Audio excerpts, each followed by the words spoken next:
نحمده ونصلي على رسوله الكريم اما بعد آج 15 اگست یوم آزادی ہے۔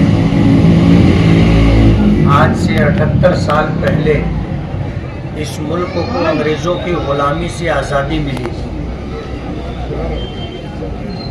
اور اس آزادی کے حصول کے لیے ایک لمبی جدوجہد اور کوشش کی گئی۔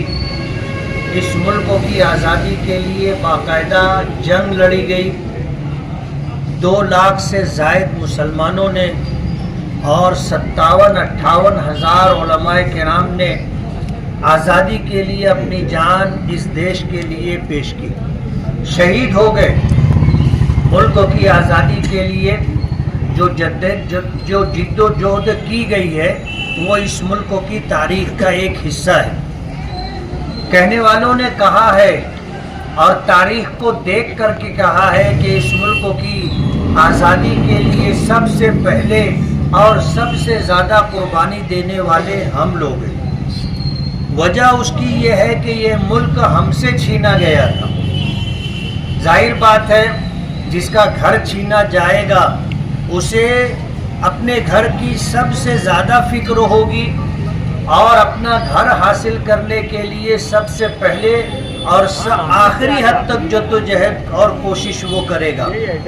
تو اس ملک میں مسلمانوں کی حکومتیں تھی، نوابیت تھی اور انگریزوں نے اس ملک میں 1601 میں پہلا قدم رکھا تھا اور کاروبار کے عنوان سے آ کر کے مسلسل کوشش کر کے انہوں نے اس ملک کو غلام بنایا تھا۔ 1947 میں جا کر کے یہ دیش آزاد ہوا۔ دیش کی آزادی کے بعد سے جو بھی حکومتیں بنتی رہی، 15 اگست یوم آزادی ہو، 26 جنوری یوم جمہوریہ ہو، مسلمانوں کی قربانیوں کو یاد کیا جاتا تھا اور لال قلعہ دلی کی فصیل سے جب ملک کا وزیر اعظم خطاب کیا کرتا تھا تو ہمارے اکابرین، ہمارے علماء اور ہمارے بزرگوں کی قربانیوں کو یاد کیا جاتا تھا۔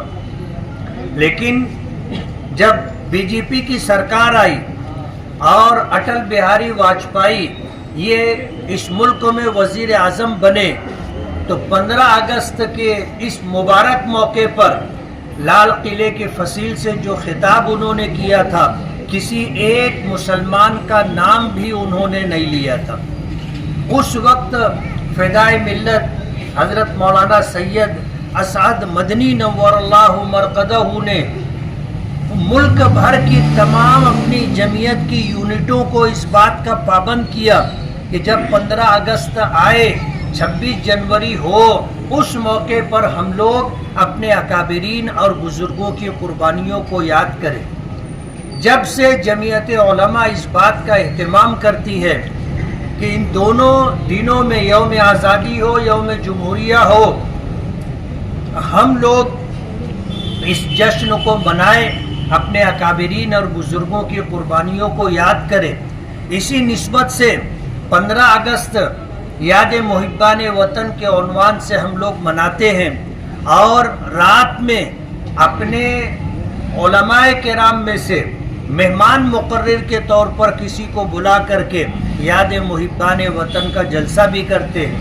میں اس موقع پر جب کہ یہ 79واں یوم آزادی ہے اور آزادی کے حصول کو 78 سال مکمل ہو چکے ہیں، جمعیت علماء کے تمام ذمہ داروں کی طرف سے تمام ہی حاضرین کو یوم آزادی کی مبارکباد پیش کرتا ہوں اور اسی کے ساتھ آپ سے یہ گزارش ہے کہ آج رات خیابان نشاط چوک پر جمعیت علماء مدنی روڈ کے زیر اہتمام یاد محبان وطن کا جلسہ ہوگا۔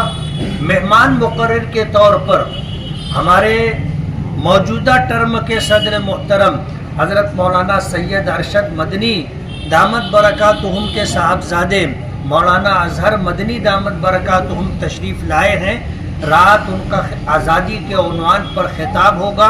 آپ سبھی حضرات سے شرکت کی گزارش ہے. میں دوبارہ آپ سبھی حضرات کو مبارکباد دیتا ہوں اور یہ گزارش ہے کہ اس طرح کے پروگراموں میں ہم بنفس نفیس خود بھی شریک ہوں, اپنے گھر کے بچوں کو بھی یہ یاد دہانی رہے اور ملک کی تاریخ انہیں یہ معلوم رہے, ان کو بھی اپنے ساتھ لائیں اور رات کے جلسے میں بھی اپنے تمام احباب کے ساتھ شریک ہوں تاکہ جمعیت علماء کے اکابرین کا جو مقصد ہے ان جیسے پروگراموں کے کرنے کا وہ مقصد پورا ہو. میں پھر آپ سبھی حضرات کو یوم آزادی کی مبارکباد پیش کرتا ہوں اور امید کرتا ہوں کہ انشاءاللہ آنے والا دن پچھلے دنوں سے بہتر ہوگا. بہت بہت شکریہ.